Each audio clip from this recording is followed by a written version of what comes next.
Hello, welcome to learn now. ഇപ്പോൾ multiple choice questions നമ്മൾ discuss ചെയ്ത് തുടങ്ങിയല്ലേ എല്ലാ സബ്ജക്റ്റിൻ്റെയും. അപ്പോൾ മെൻ്റൽ എബിലിറ്റിയിൽ ഓൾറെഡി ഒരു മിക്സഡ് ആയിട്ടുള്ള മൾട്ടിപ്പിൾ ചോയ്സ് ക്വസ്റ്റ്യൻ്റെ ഒരു സെഷൻ നമ്മൾ ഓൾറെഡി കഴിഞ്ഞതാണ്. അപ്പോൾ ഇത് സെക്കൻഡ് വീഡിയോ ആണ്. ഇനി നമ്മൾ ടോപ്പിക് വൈസ് ആയിട്ടായിരിക്കും ഓരോ MCQസും ചെയ്യുന്നത് കേട്ടോ. അപ്പോൾ നമ്മുടെ ഫസ്റ്റ് ടോപ്പിക് എന്ന് പറയുന്നത് ശ്രേണികൾ, സംഖ്യാശ്രേണികൾ, അക്ഷരശ്രേണികൾ, സീരീസ് എന്നുള്ള ടോപ്പിക്കിൽ നിന്നുള്ള ക്വസ്റ്റ്യൻസ് ആണ് നമ്മളിന്ന് മെയിനായിട്ട് ഡിസ്കസ് ചെയ്യുന്നത്. ഇന്നത്തെ ടോപ്പിക് സീരീസ് ആണ് അഥവാ ശ്രേണികൾ. അത് രണ്ട് രീതിയിലുണ്ട് സീരീസ്. ഒന്ന് നമ്പേഴ്സ് വെച്ചിട്ടുള്ള സീരീസ് ഉണ്ടാവും, അതായത് സംഖ്യാശ്രേണികൾ. പിന്നെ ഒന്ന് അക്ഷരശ്രേണികൾ, നമ്മൾ ലെറ്റേഴ്സ് വെച്ചിട്ട് ABC അങ്ങനെയൊക്കെയുള്ള ലെറ്റേഴ്സ് വെച്ചിട്ടൊക്കെയുള്ള ശ്രേണികൾ വേറൊരു ടൈപ്പിൽ ചോദിക്കാം. അങ്ങനെ രണ്ട് രീതിയിലാണ് എക്സാമിൽ ചോദിക്കുക. ചിലപ്പോൾ രണ്ടും കൂടെ മിക്സ് ചെയ്തിട്ടും ചോദിക്കാം. അപ്പോൾ എങ്ങനെയൊക്കെയാണ് ചോദ്യങ്ങൾ വരിക എന്നുള്ളത് നോക്കാം. ഫസ്റ്റ് ക്വസ്റ്റ്യൻ 1, 8, 27, 64, 125 അങ്ങനെയാണെങ്കിൽ ഇനി അടുത്ത നമ്പർ ഏതായിരിക്കും എന്നാണ് നമ്മൾ കണ്ടുപിടിക്കേണ്ടത്. അപ്പോൾ ഇതിൽ നമുക്ക് ആദ്യം അറിയേണ്ടത് ക്യൂബ് അറിയണം. നമ്മളിപ്പോൾ മാത്സ് പഠിക്കുന്ന സമയത്ത് നമ്മുടെ കാര്യങ്ങളൊക്കെ, നമ്മുടെ കാൽക്കുലേഷൻസ് ഒക്കെ എളുപ്പമാക്കുന്നതിന് വേണ്ടിയിട്ടുള്ള 2-3 കാര്യങ്ങളുണ്ട്. ഒന്ന്, നമ്മളതിൻ്റെ കുറേ ടേബിൾസ് പഠിക്കണം, അതുപോലെ കുറേ ഇതിൻ്റെ സ്ക്വയേഴ്സ് കാണാതെ പഠിക്കണം, കുറേ ഇതിൻ്റെ ക്യൂബ്സ് കാണാതെ പഠിക്കണം. അപ്പോൾ അത് 15 ക്യൂബ് വരെയുള്ള കാര്യങ്ങൾ നമ്മൾ കമ്പൽസറിലി പഠിച്ചിരിക്കണം. അതൊക്കെ നമുക്ക് എക്സാമിന് കുറച്ചുകൂടെ കാര്യങ്ങൾ സ്പീഡപ്പ് ആക്കാൻ സഹായിക്കും. നിങ്ങൾക്ക് അറിയാലോ, 1.25 മണിക്കൂറാണെങ്കിലും 1.5 മണിക്കൂറാണെന്നുണ്ടെങ്കിലും മാത്സ് നമുക്ക് ഒത്തിരി ടൈം കളയാൻ അവിടെ ഇല്ല. അപ്പോൾ അതുകൊണ്ട് കിട്ടുന്ന സമയം ലാഭിക്കാൻ വേണ്ടിയിട്ട് ഇതുപോലുള്ള കുറച്ച് കാര്യങ്ങളൊക്കെ പഠിച്ചു വെച്ച് കഴിഞ്ഞാൽ അത്രയും എളുപ്പം. അപ്പോൾ ഈ ഒരു നമ്പർ കാണുമ്പോൾ തന്നെ നമ്മൾക്ക് എന്ത് ചെയ്യാം, അത് എവിടെയോ കണ്ടിട്ടുണ്ടല്ലോ എന്ന് തോന്നുന്നുണ്ടാവും അല്ലേ. ഇപ്പോൾ 1 എന്ന് പറയുന്നത് 1 ക്യൂബാണ്, 2 ക്യൂബാണ് 8, 3 ക്യൂബാണ് 27, 4 ക്യൂബാണ് 64, 5 ക്യൂബാണ് 126. അപ്പോൾ പിന്നെ സ്വാഭാവികമായിട്ട് അടുത്തത് എന്തായിരിക്കും, അത് 6 ക്യൂബാണ്. 6 ക്യൂബ് എന്ന് പറയുന്നത് 216 ആണ്. അപ്പോൾ ഓപ്ഷൻ എ ആണ് കറക്റ്റ് ആൻസർ. അപ്പോൾ ഇതിപ്പോൾ ക്യൂബിൻ്റെ ആണെന്നുള്ള അറിയാത്ത ഒരാൾ ഇത് നോക്കിക്കൊണ്ടിരിക്കും. കാരണം ഇത് എങ്ങനെ പോവുക, ഇത് അടുത്ത സ്റ്റെപ്പ് എന്താ ചെയ്യുക എന്നുള്ള അറിയില്ല. പിന്നെ വേറൊരു മെത്തേഡ് നിങ്ങൾക്ക് സാധാരണഗതിയിൽ ഇങ്ങനെയുള്ള നമ്പർ സീരീസ് ഒക്കെ തന്നു കഴിഞ്ഞാൽ എല്ലാവരും ഫസ്റ്റ് ചെയ്യുന്ന മെത്തേഡ് അടുത്തടുത്തുള്ള നമ്പേഴ്സ് തമ്മിൽ കുറയ്ക്കുക എന്നുള്ളതാണ് അല്ലേ. അതാണ് നമ്മൾ എപ്പോഴും ആദ്യം ചെയ്യുന്ന കാര്യം. അപ്പോൾ ഇങ്ങനെ ഒരു നമ്പേഴ്സ് നമ്മൾ ഓൾറെഡി പഠിച്ചിട്ടുണ്ടെന്നുണ്ടെങ്കിൽ നമ്മളത് കുറച്ച് ഇതെന്തായാലും നിങ്ങൾ കുറയ്ക്കും. അങ്ങനെ കുറയ്ക്കുന്ന സമയത്ത് നമ്പേഴ്സ് തമ്മിൽ നല്ല ഡിഫറൻസ് കാണുമ്പോൾ നമുക്ക് പിന്നെ ഫർദർ മുന്നോട്ട് പോകാനായിട്ട് പറ്റാണ്ടാവുമ്പോൾ നമ്മൾ പിന്നെ അവിടെ സ്റ്റോപ്പ് ചെയ്യും. അപ്പോൾ അത്രയും ടൈം നമുക്ക് വേസ്റ്റ് ആവും. അപ്പോൾ ഇത് ഓൾറെഡി ക്യൂബ്സ് പഠിച്ചിട്ടുണ്ടെങ്കിൽ ഇത് നമ്മുടെ മനസ്സിലേക്ക് വേഗം ഓടിയെത്തും. ഇതേപോലെ തന്നെയാണ് സ്ക്വയേഴ്സിൻ്റെ കാര്യം. സ്ക്വയറുകളും പഠിച്ചു കഴിഞ്ഞാൽ സ്ക്വയറുകൾ ഇതുപോലെ അടുത്തടുത്തുള്ള വാല്യൂസ് ആയിട്ട് സീരീസ് ഒക്കെ ആയിട്ട് ചോദിക്കാൻ ചാൻസ് ഉള്ളൊരു ഭാഗമാണ്. അപ്പോൾ ഇതാണ് ഒന്നാമത്തെ ക്വസ്റ്റ്യൻ. Second question 5, 11, 24, 51, 106. അടുത്തത് ഏതാണെന്നാണ് നമ്മുടെ ചോദ്യം. അപ്പോൾ ഇങ്ങനൊരു ക്വസ്റ്റ്യൻ വരുന്ന സമയത്ത് ആദ്യം നമ്മുടെ മനസ്സിലേക്ക് എത്തുന്നത് നമ്മളത് എന്ത് ചെയ്യായിരിക്കും ചെയ്യുക, അടുത്തടുത്തുള്ള നമ്പേഴ്സ് തമ്മിൽ നമ്മൾ ഡിഫറൻസ് കാണും. പക്ഷെ ഇവിടെ വേറൊരു കാര്യം ശ്രദ്ധിക്കണം, 5ൻ്റെ ഏതാണ്ട് ഇരട്ടി അല്ലേ, ഈ റേഞ്ച് 10നോട് അടുത്ത് കിടക്കുന്നൊരു സംഖ്യയാണ് അല്ലേ. അതേപോലെ ഈ 11ൻ്റെ ഇരട്ടിയോടടുത്ത് കിടക്കുന്ന സംഖ്യയാണിത്. അതിൽ 24ൻ്റെ ഇരട്ടി അല്ലേ, ഇതിപ്പോൾ 25 ആണെങ്കിൽ 25 + 25 50 ഏതാണ്ട് അടുത്ത്, ഇതിൻ്റെ ഇരട്ടിയോട് അടുത്ത് കിടക്കുന്ന സംഖ്യയാണ് ഇതെന്ന് പറയുമ്പോൾ അപ്പോൾ ഇവിടെ എന്തോ ഒരു കണക്ഷൻ ഉണ്ടെന്ന് മനസ്സിലാക്കാം. ഓക്കെ, അപ്പോൾ അടുത്തടുത്തുള്ള സംഖ്യകൾ വെച്ച് ഇങ്ങനെ ഒന്ന് കണക്ട് ചെയ്ത് നോക്കുമ്പോൾ എന്താ വരിക വെച്ചാൽ 5 5ൻ്റെ ഇരട്ടി എടുക്കുക, ഈ റേഞ്ച് 10, 10ൻ്റെ കൂടെ 1 കൂട്ടുക, എന്ത് കിട്ടി, 11 കിട്ടി. ഓക്കെ, അതേപോലെ അടുത്ത സംഖ്യ 11, 11ൻ്റെ ഇരട്ടിയോടുകൂടി 2 കൂട്ടുക. 11ൻ്റെ ഇരട്ടി എത്രയാ, 22. 22ന് കൂടെ 2 കൂട്ടി എന്തായി, അത് 24. ഓക്കെ, ഇനി 24 കിട്ടി. ഇനി 24ൻ്റെ ഇരട്ടി, 24ൻ്റെ ഇരട്ടി 48. 48ൻ്റെ കൂടെ ഒരു 3 കൂട്ടി എന്ത് കിട്ടി നമ്മൾക്ക്, 51 കിട്ടി. അതും കുഴപ്പമില്ല അല്ലേ. അപ്പോൾ ഇവിടെ നമുക്ക് മനസ്സിലായി 1ൻ്റെ ഇരട്ടി കൂട്ടുക, എന്നിട്ട് അതിൻ്റെ തൊട്ടടുത്തുള്ള നമ്പർ ഇതാ ഇങ്ങനെ ആഡ് ചെയ്യാതെ വരിക. അപ്പം ഇനി അടുത്തത് +4 ആണ് വരിക. അപ്പോൾ 51ൻ്റെ കൂടെ എന്ത് ചെയ്യണം, 51ൻ്റെ ഇരട്ടി കാണണം. അപ്പോൾ 102, 51ൻ്റെ ഇരട്ടി 102, 102ൻ്റെ കൂടെ 4 കൂട്ടുന്ന സമയത്ത് 106 കിട്ടി. അപ്പം നമ്മുടെ ഇനി അടുത്ത നമ്പർ എന്താണെന്നുള്ളത് നമുക്ക് ഊഹിച്ചാൽ മതിയല്ലോ. 106ൻ്റെ ഇരട്ടി കണ്ടുപിടിക്കണം, അതിൻ്റെ കൂടെ 5 കൂട്ടിയാൽ നമുക്ക് ഉത്തരം കിട്ടി. അപ്പോൾ 6 12, 2 212ൻ്റെ കൂടെ 5 കൂട്ടി എന്ത് കിട്ടും, 217. ഓപ്ഷൻ 217 ഓപ്ഷൻ ബി ആണ് കറക്റ്റ് ആൻസർ. ഓക്കെ, അപ്പൊ ഇങ്ങനെയും ഒരു സാധ്യതയുണ്ട്. അപ്പൊ ഇങ്ങനെ ഒരു സീരീസ് ചോദിക്കുന്ന സമയത്ത് നമ്മൾ എന്ത് ചെയ്യണം, ഇങ്ങനെ അത് തൊട്ടടുത്തടുത്തുള്ള നമ്പേഴ്സ് തമ്മിൽ എന്തെങ്കിലും ഒരു ബന്ധം ഉണ്ടോന്ന് അതും തന്നെ നമുക്ക് നോക്കി ചിലപ്പോൾ ഇതുപോലെ കിട്ടും. അത് കുറച്ച് പ്രാക്ടീസ് ചെയ്യുമ്പോഴേ നമുക്ക് അതിലേക്ക് എത്തുള്ളൂ കേട്ടോ. ഓക്കെ, അടുത്ത ക്വസ്റ്റ്യൻ നോക്കാം. Third question. 6, 8, 11, 36, 64 അങ്ങനെയാണെങ്കിൽ അടുത്ത നമ്പർ ഏതാണെന്നാണ് കണ്ടുപിടിക്കേണ്ടത്. സംഖ്യകൾ നോക്കുക, എവിടെയെങ്കിലും എന്തെങ്കിലും ബന്ധം ഉണ്ടോ എന്നുള്ളത് നോക്കുക കേട്ടോ. 6ഉം 8ഉം തമ്മിലുള്ള നോക്കുമ്പോൾ പെട്ടെന്ന് ഡിഫറൻസ് 2, 8ഉം തമ്മിലുള്ള ഡിഫറൻസ് 3. ഓക്കെ, അപ്പൊ നമുക്ക് കുഴപ്പമില്ലല്ലോ എന്ന് തോന്നും. പക്ഷെ ഇവിടെ ഇവിടെ എത്തുമ്പോഴത്തേക്കും ഡിഫറൻസ് ഒത്തിരിയായി. അപ്പൊ ഇവിടെ നമുക്ക് വേറെ എന്താ ഇപ്പൊ ചെയ്യാനൊരു ഓപ്ഷൻ? അപ്പൊ നമ്മൾ ഓപ്ഷൻസിലേക്ക് നോക്കുക. അപ്പൊ 81, 100, 144, 121 എന്ന് കാണുമ്പോൾ മനസ്സിലേക്ക് സ്ട്രൈക്ക് ചെയ്യണം, ഇതൊക്കെ സ്ക്വയേഴ്സിന്റെ ആണ് അല്ലെ. 9 സ്ക്വയർ ആണ് 81, അതുപോലെ 10 സ്ക്വയർ ആണ് 100, അതുപോലെ 12 സ്ക്വയർ ആണ് 144, 121 11 സ്ക്വയർ ആണ്. അപ്പൊ ഇങ്ങനെ കാണുമ്പോൾ നമ്മുടെ തലയിലേക്ക് എന്തെങ്കിലും സ്ട്രൈക്ക് ചെയ്യുന്നുണ്ടോ? നോക്കൂ, 6, 8, 11 വരെ അവിടെ നിൽക്കട്ടെ. അവിടെ ഇപ്പുറത്തേക്കുള്ള നമ്പേഴ്സ് നോക്കിയേ, ഇത് 6ന്റെ സ്ക്വയർ അല്ലേ 36. ഓക്കെ, 64 എന്ന് പറയുന്നത് 8ന്റെ സ്ക്വയർ അല്ലേ? ആഹാ, അതല്ലേ മുമ്പ് ഇവിടെ തന്നിരിക്കുന്നത് 6ഉം 8ഉം. പിന്നെ അടുത്തത് 11ന്റെ സ്ക്വയർ ആവാനല്ലേ അവിടെ സാധ്യത. 11ന്റെ സ്ക്വയർ എന്താ? 121. ഓപ്ഷൻ ഡി ആണ് ഇവിടെ കറക്റ്റ് ആയിട്ടുള്ള ആൻസർ. മനസ്സിലായില്ലേ? അപ്പൊ ഇങ്ങനെയും ചോദ്യം വരാം. ഓക്കെ, ഇത് വേറൊരു ടൈപ്പ് ഓഫ് ക്വസ്റ്റ്യൻ. അപ്പൊ ഇവിടെ നമുക്ക് എന്ത് മനസ്സിലാക്കണം? സ്ക്വയേഴ്സ് പഠിച്ചാൽ മാത്രമേ ഇത് പെട്ടെന്ന് സ്ട്രൈക്ക് ചെയ്യുള്ളൂ എന്നുള്ള കാര്യം ശ്രദ്ധിക്കണം. LDCക്ക് പോകുന്ന ആൾക്കാർ മിനിമം ഒരു 15 to 20 വരെയുള്ളതിന്റെ സ്ക്വയേഴ്സ് ഒന്ന് പഠിച്ചു വെക്കുന്നത് നിങ്ങൾക്ക് ഉപകാരപ്പെടും കേട്ടോ. Fourth question. 2, 7, 15, 26 അങ്ങനെയെങ്കിൽ തൊട്ടടുത്ത നമ്പർ ഏതാണെന്നാണ് നമ്മുടെ ചോദ്യം. അപ്പൊ ഇങ്ങനെ തന്നു കഴിഞ്ഞാൽ നമ്മൾ നോർമലി ചെയ്യുന്നത് സീരീസ് എന്താ ചെയ്യുക, തമ്മിലുള്ള ഡിഫറൻസ് നമ്മൾ ആദ്യം കണ്ടുപിടിക്കുക ചെയ്യുക അല്ലേ. അപ്പൊ ഇത് നമ്മുടെ ഡിഫറൻസ് എത്രയാ? 5. 7ഉം 15ഉം തമ്മിലുള്ള ഡിഫറൻസ് എത്രയാ? 8. 15ഉം 26ഉം തമ്മിലുള്ള ഡിഫറൻസ് എത്രയാ? 11. ഓക്കെ, അപ്പോൾ ഇതിൽ 5 + 3 ആണല്ലോ 8 അല്ലേ. അതുപോലെ 8 + 3 ആണ് എന്ത്? 11 എന്ന് പറയുന്നത്. അപ്പൊ 11 + 3 എന്താണ്? 14. അപ്പൊ 14 ഇതിന്റെ കൂടെ നമ്മൾ കൂട്ടാണ് ഇനി അടുത്തതിൽ വേണ്ടത്. ഓക്കെ, അപ്പൊ 26 + 14 കൂട്ടിക്കഴിഞ്ഞാൽ നമ്മൾക്ക് എന്ത് കിട്ടും? 40 എന്ന് നമ്മൾക്ക് ആൻസർ കിട്ടും. ഓപ്ഷൻ സി ആണ് കറക്റ്റ് ആൻസർ. ഓക്കെ, അപ്പൊ നോർമലി ഒരു സാധാരണ സീരീസ് എന്ന് കഴിഞ്ഞാൽ ആദ്യം നമ്മൾ അതിന്റെ ഡിഫറൻസ് കണ്ടുപിടിച്ച് കഴിഞ്ഞാൽ നമ്മൾക്ക് കുറച്ചുകൂടെ എളുപ്പത്തിൽ കാര്യം മനസ്സിലാവും. പക്ഷെ അതല്ലാത്ത എപ്പോഴും ഡിഫറൻസിനെ കണ്ടുപിടിച്ചാൽ മാത്രം നമുക്ക് ഉത്തരം കിട്ടണമെന്നില്ല. അങ്ങനത്തെ ടൈപ്പുകളാണ് നമ്മൾ തൊട്ട് മുമ്പ് ചെയ്തിട്ടുള്ളത്. അടുത്ത ക്വസ്റ്റ്യൻ. 24, 46, 68, 810 അങ്ങനെയാണെങ്കിൽ അടുത്ത നമ്പർ ഏതാണെന്നാണ് ചോദ്യം. ഇങ്ങനെ ഒരു ക്വസ്റ്റ്യൻ കാണുന്ന സമയത്ത് ഇത് നമുക്ക് എന്തായാലും നോക്കുമ്പോൾ തന്നെ മനസ്സിലാവും ഡിഫറൻസ് നല്ലോണം ഉണ്ടോ. അപ്പൊ ആദ്യത്തെ 3 നമ്പർ കാണുമ്പോൾ വലിയ ഡിഫറൻസ് തോന്നില്ല. പക്ഷെ അത് കഴിഞ്ഞിട്ട് വന്നിരിക്കുന്ന എത്ര നോക്കൂ, 810 എന്നൊക്കെ പറയുമ്പോഴേക്കും ആകെ വലിയൊരു നമ്പറായി. അപ്പൊ നമ്മൾക്ക് ഇത് എങ്ങനെ സോൾവ് ചെയ്യാം? അപ്പോൾ എപ്പോഴും നമ്മൾ ഈ കാൽക്കുലേഷൻ, അതായത് +3 അല്ലെങ്കിൽ പ്ലസ് അങ്ങനെ വരിക, അല്ലെങ്കിൽ ഇൻറ്റു ചെയ്യുന്നത് മാത്രമായിരിക്കില്ല നമ്മളുടെ ഇതിൽ. വേറെ ടൈപ്പ് ചോദ്യങ്ങളും വരാം. ആ ഒരു പെർട്ടിക്കുലർ ടൈപ്പാണ് ഇപ്പൊ നമ്മൾ ചെയ്യാനായിട്ട് പോണത്. ഇവിടെ നോക്കിയേ, ഈ 2നെ ഇങ്ങനെ സ്പ്ലിറ്റ് ചെയ്യാം, 4 ഇങ്ങനെ സ്പ്ലിറ്റ് ചെയ്യാം, 6 ഇങ്ങനെ സ്പ്ലിറ്റ് ചെയ്യാം, ഇതിനെ 8ഉം 10ഉം ഇങ്ങനെ സ്പ്ലിറ്റ് ചെയ്യാം. ഓക്കെ, അപ്പൊ അങ്ങനെ വരുന്ന സമയത്ത് നമ്മൾ എന്ത് ചെയ്താൽ മതി? ആദ്യത്തെ ഒരു സെക്ഷൻ, രണ്ടാമത്തെ ഒരു സെക്ഷൻ, അതായത് ആദ്യത്തെ ഈ റെഡിൽ കാണുന്നത് ഒരു സീരീസ് 2, 4, 6, 8 അങ്ങനെ നോക്കുക. അപ്പോൾ 2, 4, 6, 8 കഴിഞ്ഞാൽ അടുത്തത് ആരാണ്? 2, 4, 6, 8 കഴിഞ്ഞാൽ അടുത്തത് എന്താണ് അവിടെ വരേണ്ടത്? 10 ആണ് വരേണ്ടത്. ഇനി സെക്കൻഡ് സെക്ഷൻ, അത് ഈ ഗ്രീൻ കളറിൽ നോക്കുക.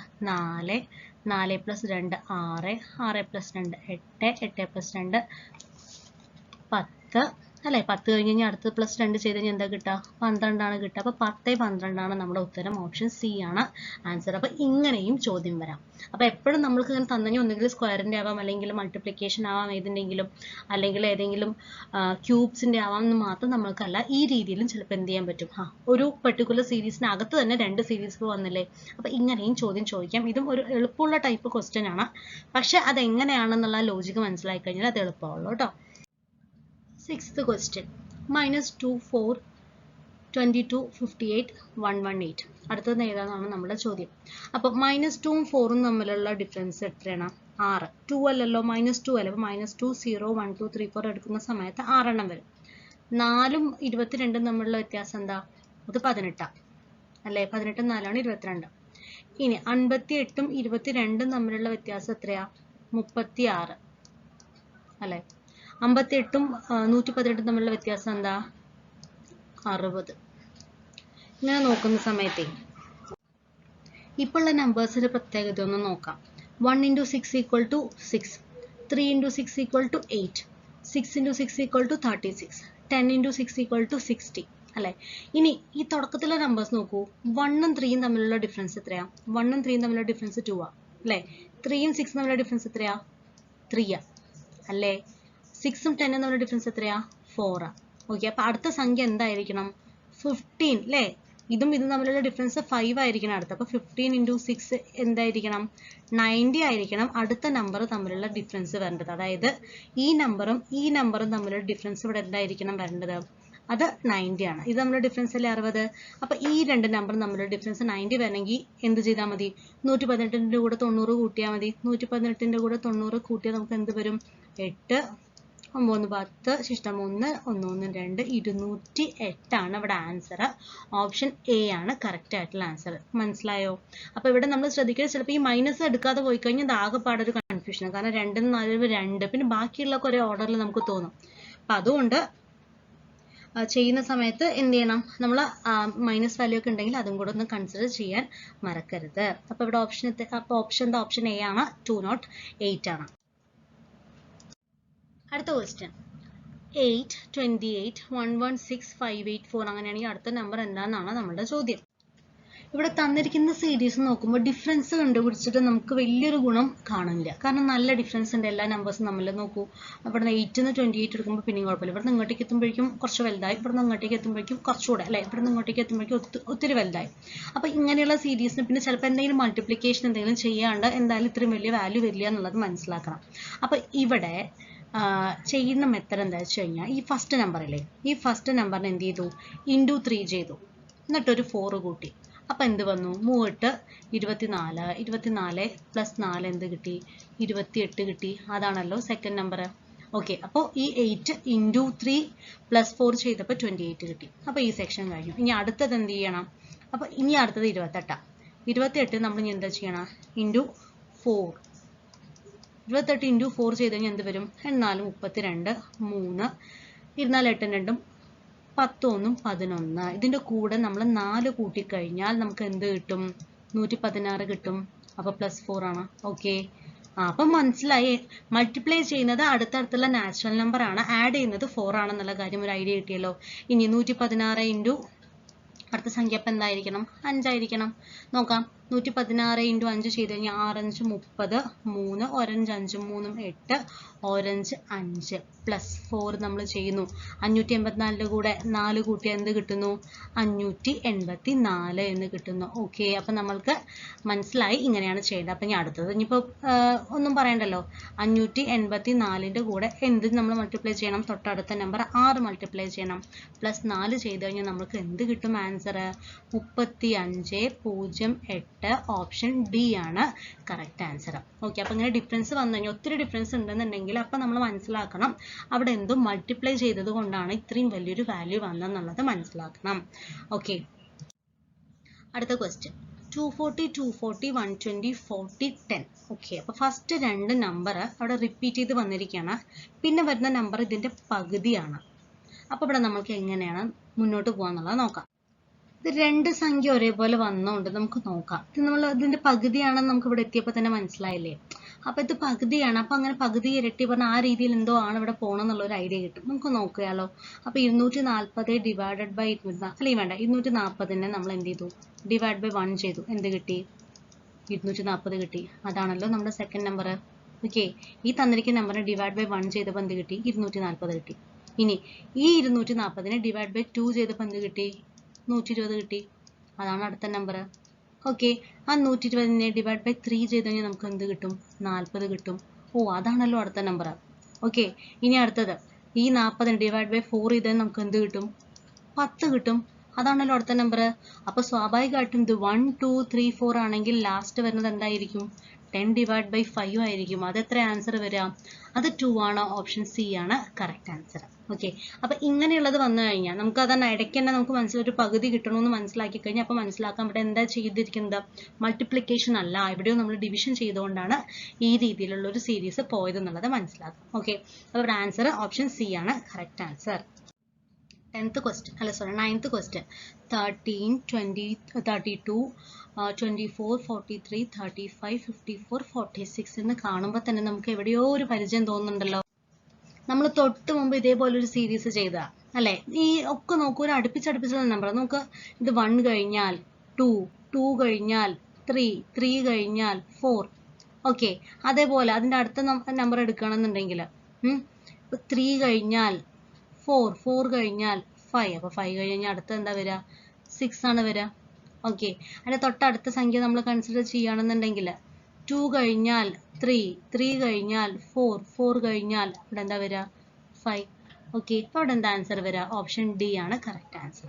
ഓക്കെ, അപ്പൊ ഇങ്ങനെയുള്ള സീരീസ് കാണുമ്പോൾ നമ്മൾ ഈ രീതിയിലും അത് വരാം എന്നുള്ളത് ചിന്തിക്കണം. ഓപ്ഷൻ ഡി 65 ആണ് കറക്റ്റ് ആൻസർ. 10th question 7, 21, 35, 49, 63 കാണുമ്പോൾ തന്നെ നമുക്ക് മനസ്സിലായി 7ന്റെ ടേബിൾ ആണല്ലോ ഈ കാണുന്നത് അല്ലെ. അപ്പോൾ 7 into 3 ചെയ്തപ്പോൾ 21, അതുപോലെ 7 into 5 അല്ലെ 35, 7 into 7 49, 7 into 9 എന്താണ് 63. അപ്പൊ ഇനി അടുത്ത എന്തായിരിക്കണം, 3, 5, 7, 9, അടുത്തത് 11 ആയിരിക്കണമല്ലോ അല്ലെ. അപ്പൊ 11 into 7 ആയിരിക്കും വരിക. അപ്പൊ 11 into 7 അത് എത്രയാണ്, അത് 77 ആണ്. ഓപ്ഷൻ ബി ആണ് കറക്റ്റ് ആൻസർ. ഓക്കെ, അപ്പോൾ ഇങ്ങനെ ചില ക്വസ്റ്റ്യൻസ് നമുക്ക് നേരിട്ട് കാണുമ്പോൾ തന്നെ മനസ്സിലാക്കാം. ചിലപ്പോൾ ഇതേപോലെയുള്ള ഡിഫറൻസുകളില്ലേ, പ്രൈം നമ്പേഴ്സ് വരാം. ഈ തമ്മിലുള്ള ഡിഫറൻസ് നോക്കുമ്പോൾ പ്രൈം നമ്പേഴ്സുകൾ വരാം, അതുപോലെ തമ്മിലുള്ള ഡിഫറൻസുകൾ ഏതിൻ്റെങ്കിലും സ്ക്വയറുകൾ വരാം, തമ്മിലുള്ള ഡിഫറൻസുകൾ ഏതിൻ്റെങ്കിലും ക്യൂബുകൾ വരാം. അപ്പം അങ്ങനെയൊക്കെയുള്ള കാര്യങ്ങൾ വരാം. അതുകൊണ്ടാണ് പൊതുവെ ഇങ്ങനെയുള്ള സീരീസ് ഒക്കെ കാണുമ്പോൾ ആദ്യം നമ്മൾ ഡിഫറൻസ് കാണുന്നതിനുള്ള റീസൺ അതുകൊണ്ടാണ്. പക്ഷെ എപ്പോഴും അങ്ങനെ തന്നെ ചെയ്ത് കഴിഞ്ഞാൽ നമുക്കത് സക്സസ് ആവണമെന്നില്ല. പക്ഷെ ഒന്നും കിട്ടിയില്ല എന്നുണ്ടെങ്കിൽ മിനിമം നിങ്ങൾ എന്ത് ചെയ്ത് നോക്കുക, അതൊന്ന് ഡിഫറൻസ് ചെയ്ത് നോക്കി കഴിഞ്ഞാൽ ചിലപ്പോൾ അപ്പം ഡിഫറൻസ് ചെയ്യുമ്പോൾ കിട്ടുന്ന നമ്പേഴ്സ് ചിലപ്പോൾ നമുക്ക് എവിടെയെങ്കിലും അത് സ്ട്രൈക്ക് ചെയ്യും കേട്ടോ. അപ്പം എങ്ങനെ മുന്നോട്ട് പോകണം എന്നുള്ളത് നമുക്ക് സ്ട്രൈക്ക് ചെയ്യും. അപ്പോൾ ഇത്രയൊക്കെ നമ്പേഴ്സുമായിട്ട് ബന്ധപ്പെട്ടുള്ളത്. ഇനി നമുക്ക് അതല്ല ലെറ്റേഴ്സ് ആയിട്ട് വരുന്ന സീരീസ് ആണ് വരുന്നതെങ്കിൽ നമുക്ക് അത് എങ്ങനെയാണെന്നുള്ളത് നോക്കാം. നോക്കൂ, ഒരു ക്വസ്റ്റ്യൻ 11 ABDEFHIJLMNP QRT അങ്ങനെയാണെങ്കിൽ അടുത്ത കഴിഞ്ഞത്. ഇപ്പം നോക്കൂ, AB C ഇല്ല D അല്ലെ, EF G ഇല്ല H, IJ K ഇല്ല L, MN O ഇല്ല P, QR S ഇല്ല T, QRST കഴിഞ്ഞ് UV W ഇല്ല X. അപ്പോൾ UVX ആണ് വരിക. ഓപ്ഷൻ ഡി ആണ് കറക്റ്റ് ആൻസർ. ഓക്കെ, ഇത് അതിന്റെ എക്സ്പ്ലനേഷൻ തന്നതാണ്. അപ്പോൾ ഇത് എക്സ്പ്ലനേഷൻ കാണുമ്പോൾ ഒന്നും മനസ്സിലായിട്ടില്ല എന്നല്ലെങ്കിൽ തന്നെ നിങ്ങൾക്ക് എന്തായാലും ഈ ഒരു ക്വസ്റ്റ്യൻ കാണുമ്പോൾ തന്നെ നമുക്ക് മനസ്സിലാക്കാം ആ ഓർഡറിൽ ഇടയ്ക്കിടയ്ക്ക് ഓരോ നമ്പർ മിസ്സിംഗ് ആണെന്നുള്ളത് മനസ്സിലാക്കാം. അപ്പം ഇങ്ങനെ തരാം, ചിലപ്പോൾ ഈ എ ബിന്റെ ഇടയിൽ ഒരു നമ്പർ തരാം. ഓക്കെ, ഇപ്പോൾ എ ബിന്റെ ഇടയിൽ ഇവിടെ 2 തരാം, അതിൽ EFന്റെ ഇടയിൽ 3 തരാം. അപ്പം അങ്ങനെ വരുന്ന സമയത്ത് അങ്ങനെ മിക്സിംഗ് ആയിട്ട് ആൽഫ ന്യൂമറിക് ആയിട്ടുള്ള വാല്യൂസും വരാം, നമ്പേഴ്സും അതുപോലെ തന്നെ ലെറ്റേഴ്സും കൂടെ മിക്സ് ചെയ്തിട്ടും ചോദ്യങ്ങൾ വരാം കേട്ടോ. അടുത്ത ക്വസ്റ്റ്യൻ ACE, അടുത്തത് എന്താണ് MOQ, പിന്നെ SUW. ഓക്കെ, ഇവിടെ എങ്ങനെയാ വെച്ച് കഴിഞ്ഞാൽ നോക്കൂ, ആദ്യത്തെ 5 ലെറ്റേഴ്സാണ് ABCDE എടുക്കുക. അപ്പൊ അതിലെ ഇടയിലുള്ള രണ്ടെണ്ണം ഇല്ല, അത് ഒന്നോടെ വിട്ടിട്ടുള്ളതില്ല. അപ്പൊ A ഉണ്ട്, B ഇല്ല, C ഉണ്ട്, D ഇല്ല, E ഉണ്ട്. ഓക്കെ, ഇനിയിപ്പോൾ ഇവിടെയുള്ള ലെറ്റർ നമുക്ക് കണ്ട് അതിന്റെ ശേഷമുള്ളത് നോക്കാം. എമ്മിന്റെ കേസ് എടുക്കുകയാണെന്നുണ്ടെങ്കിൽ N ഇല്ല, O, P ഇല്ല, Q അല്ലേ. അത് കഴിഞ്ഞാൽ R ഇല്ല, അത് കഴിഞ്ഞ് തൊട്ടടുത്ത ലെറ്റർ S ആണ്. പിന്നെ S ഇതേപോലെ T ഇല്ല, U, V ഇല്ല, W. അപ്പോൾ അടുത്തടുത്തുള്ള നമ്പേഴ്സാണ് വരിക, അടുത്തടുത്തുള്ള ലെറ്റേഴ്സാണ് വരിക. അപ്പോൾ ഈ Lന്റെ തൊട്ട് മുമ്പുള്ളതായിരിക്കണം എന്ത് വരിക, ഇവിടെ വരിക K ആണ് വരിക. ഓക്കെ, അതുപോലെ പിന്നാലേക്ക് എണ്ണ, Kന്റെ മുമ്പ് J ഇല്ല, I, അതുപോലെ അതിന്റെ തൊട്ട് മുന്നേ H ഇല്ല, G. അപ്പോൾ GIK, ഓപ്ഷൻ എ ആണ് കറക്റ്റ് ആൻസർ. ഓക്കെ, അപ്പോൾ ഇതും അതേ ഓർഡറിൽ തന്നെയാണ്, പക്ഷെ കൂടുതൽ ലെറ്റേഴ്സ് ഇവിടെ മിസ്സിംഗ് ആണെന്നുള്ളത് മാത്രമേ ഉള്ളൂ. ഓപ്ഷൻ എ ആണ് കറക്റ്റ് ആൻസർ. അപ്പം നമ്മൾ ഇത്രയും ചോദ്യങ്ങളാണ് സീരീസ് ശ്രേണികൾ എന്നുള്ള ഭാഗത്ത് നിന്ന് അക്ഷരശ്രേണിയും അതുപോലെ തന്നെ നമ്പേഴ്സിന്റെ ശ്രേണിയും തമ്മിലുള്ള ചോദ്യങ്ങൾ വരുന്ന ഒരു പാറ്റേൺ ആണ് ഇപ്പം നമ്മൾ ചെയ്തിട്ടുള്ളത്. മനസ്സിലായെന്ന് വിചാരിക്കുന്നു. Thank you. മറ്റൊരു വീഡിയോയിൽ നമുക്ക് മറ്റൊരു ടോപ്പിക്കുമായിട്ട് കാണാം.